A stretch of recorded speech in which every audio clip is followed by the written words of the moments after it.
ঘাটাল, এই ঘাটালে কিন্তু ঘটনার ঘন ঘটা, কারণ বিধায়ক শীতল কপটের বিরুদ্ধে বিজেপির বেশ কয়েকজন লড়াকু নেতা কর্মীরা তারা কিন্তু পোস্টারিং করেছেন। আবার দেখা যাচ্ছে যে জয় শ্রীরাম স্লোগানকে কেন্দ্র করে একদিকে বিজেপি আর অন্যদিকে তৃণমূলের মধ্যে তুমুলে তরজা, এমনকি হাতাহাতি পর্যন্ত বিষয়টা গড়িয়ে গিয়েছে, যেখানে তৃণমূল কংগ্রেসের তরফ থেকে অভিযোগ করা হচ্ছে যে আসলে বিজেপি অশান্তি করার চেষ্টা করছে, হিংসার পরিবেশ তৈরি করার চেষ্টা করছে। পাল্টা বিজেপি বলছে তৃণমূল কংগ্রেসের তরফ থেকে কিন্তু আগ বাড়িয়ে এই ঘটনায় ইন্ধন জোগানো হচ্ছে, তৃণমূল কংগ্রেসই আগে মেরেছে এমনই অভিযোগ। গোটা ঘটনাকে কেন্দ্র করে এলাকায় শোরগোল পড়ে গিয়েছে। মঙ্গলবার সকালে এই পোস্টার ঘিরে শোরগোল পড়ে গিয়েছিল।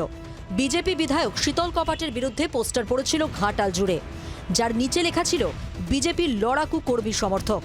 যদিও শীতল কপাটের দাবি ছিল ওটা আসলে তৃণমূলেরই কাজ।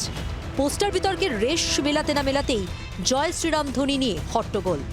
অভিযোগ, মঙ্গলবার সন্ধ্যায় ঘাটালের খড়ার পুরসভার 10 নম্বর ওয়ার্ডে জয় শ্রীরাম ধ্বনি দেন এক বিজেপি কর্মী। এরপরই পুর চেয়ারম্যানের ছেলে ও তার অনুগামী এবং পুরসভার কিছু কর্মী মিলে ওই বিজেপি কর্মীকে মারধর করে বলে অভিযোগ।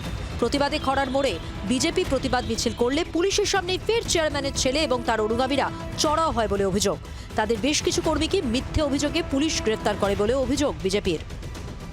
গতকাল সন্ধ্যায় খড়ার পৌরসভায় বিজেপির কর্মী জয় শ্রীরাম বলার জন্য তৃণমূল কংগ্রেসের নেতারা খড়ার পৌরসভার চেয়ারম্যানের সুপুত্র কিছু লোকজন নিয়ে এসে তার প্রতি আক্রমণ করে, তাকে মারধর করে। স্থানীয় বিজেপি কর্মীরা তাকে নিয়ে প্রতিবাদ মিছিল করে। ওই খড়ার পৌরসভার চেয়ারম্যানের সুপুত্র আবারও কিছু লোকজনকে নিয়ে এসে খড়ার ফাঁড়ির আইসিকে সামনে রেখে তাদের উপর লাঠিচার্জ করে। বিজেপি কিছু কর্মী জয় শ্রীরাম ধ্বনি দিয়ে আমাদের কর্মীদের উপর হামলা করে আক্রান্ত করে। 10:30টায় কেন জয় শ্রীরাম ধ্বনি দেওয়ার প্রয়োজন পড়লো জানি না। আমরা প্রথম থেকেই বলে আসছি ভারতবর্ষ একটা ধর্মনিরপেক্ষ রাষ্ট্র, এরকম জয় শ্রীরামকে নিয়ে রাজনীতি সাম্প্রদায়িকতাকে উস্কে দেয়। আমরা এর বিরুদ্ধে, পুলিশ তার ব্যবস্থা গ্রহণ করেছেন। ল অ্যান্ড অর্ডার অবশ্যই পুলিশ দেখবে। সম্প্রতি মেদিনীপুরে সভা করেছিলেন অভিষেক বন্দ্যোপাধ্যায়। ঘাটালের বিজেপি বিধায়ক শীতল কপাট তৃণমূলে আসতে চেয়েছিলেন বলেও দাবি করেন তিনি।